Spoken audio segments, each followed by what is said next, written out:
And welcome back. We could see a lot more homes in foreclosure this year. Why? Experts say it has to do with that $26 billion mortgage settlement reached last week. You may be wondering, well, wait a minute, why? Because many banks were holding out to see the outcome of the deal before starting foreclosure proceedings. The settlement will only help homeowners who can afford to make new, lower mortgage payments, so it's not going to help everyone. Right now, there are more than 3 million homeowners across the country that are either seriously delinquent or in foreclosure. So this morning, we are joined by a local real estate expert, Mike Litton. You've seen him here on Channel 8. Mike, we're going to dive right in. Everybody at home, buckle up, because we're going to pack a lot in. So this big mortgage, the settlement, what does this mean? What does it mean specifically for us here in California? Well, the beautiful thing about it is it doesn't have a lot of teeth to it like the Attorney General wanted, but it does ease up this backside risk. A lot of these lenders were looking at risk that was behind them.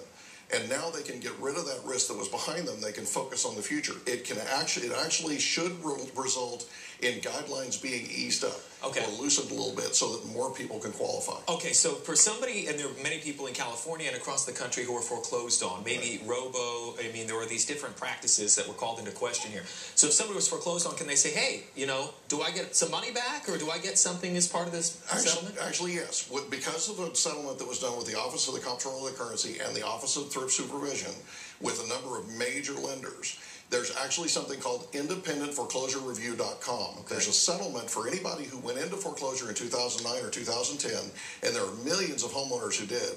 This is a national program with most of the major lenders. You can go to my blog, it's michaellittonrealestate.com. And you can learn more about it, or you can go to independentforeclosurereview.com, and it has all the details. What does this mean for people who have homes still and home prices? We've been scraping along the bottom since 2008. We haven't really, it's been scraping. So what does this mean? Are we going to start to see a rebound? Well, we potentially can. And here's the deal. There's more inventory coming, like we've been talking about. There's a lot of this shadow inventory and things coming on the market. But here's the deal. What's interesting about this is there's now an influx of demand. There's a wave of homeowners, 6-7 million homeowners nationwide, upwards of 60,000 here in San Diego locally, that have been foreclosed on, who have a passion to get back into home ownership. They want to own homes again.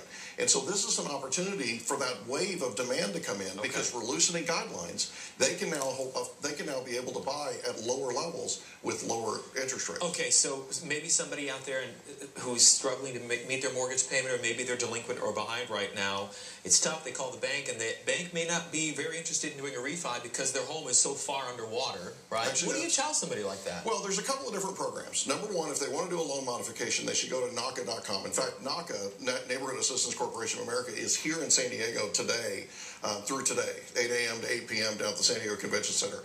They're also going to be in L.A. on the 16th, starting on the 16th at the L.A. Convention Center. And NACA can help them with their loan modification. That's where I would go. If you're talking about potentially a refinance, there's a thing called HARP 2, Housing Affordability Refinance Program, okay? And it's the Obama administration's reach out, if you will, to homeowners who have not been delinquent in the last 6 months. But there's no LTV requirement, and so you can be completely upside down in your mortgage and still technically possibly qualify for a refinance. Two important questions before we let you go, and that is advice then for people who are buying a home today, right now, 20% down. What would you say? If you're buying a home, do this. What's that? I would look at FHA financing. So the FHA financing is 3.5% down, okay? And all of that can be a gift. So, I mean, there's a lot of different ways that you can do this. You can borrow against your 401k for that down payment. There's a lot of different ways to make this happen with FHA. And FHA is the predominant financer right now. Also, VA, if you have VA eligibility, look at that because it's zero down. And then for sellers, sorry. If you're a seller, buying and now selling. If you're a seller, make sure that your property is staged correctly. Make sure that it's prepared. Make sure you've got great curb appeal, and make sure that you're listening to your realtor. Get your clutter out of your home.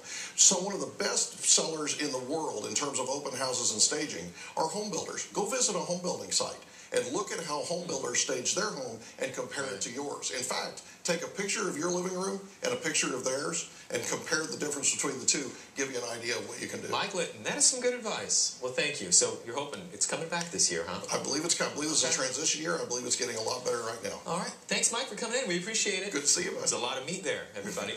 Big bite. That's it. All right. Weather time, right?